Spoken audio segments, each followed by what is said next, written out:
Mag-alauna na ng madaling araw nung nagising ako kasi pinatulog ko si Batang Guapito. Late na kasi siya natulog, alas 12 na, malapit na din mag-alauna siya natulog. At saka pagkagising ko, nakita ko tong ano na to, ok-ok.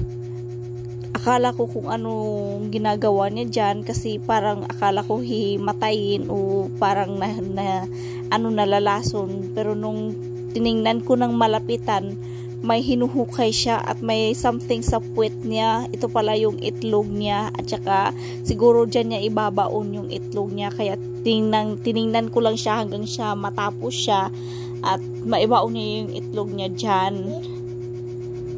Ganito pala yung ok-ok na mga nganak. At dyan hanggat di siya nakahanap ng pagbabaon na ng itlog niya na safe hanggang sa mapisa, ayan, patuloy siyang nag-ano dyan ng mga alikabok.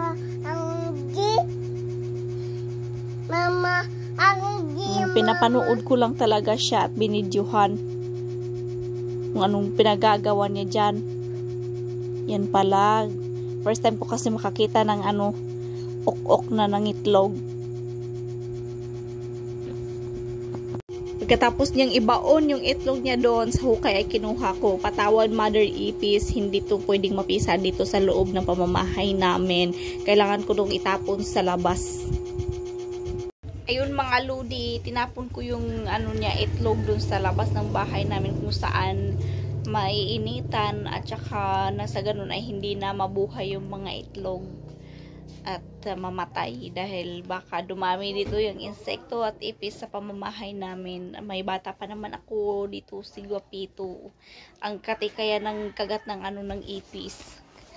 Maraming salamat po mga lodi. At kung bago ka pa lang sa channel ko, paki-subscribe po kung gusto nyo lang at paki-comment, like at share po. Maraming salamat. Bye bye. Kiss.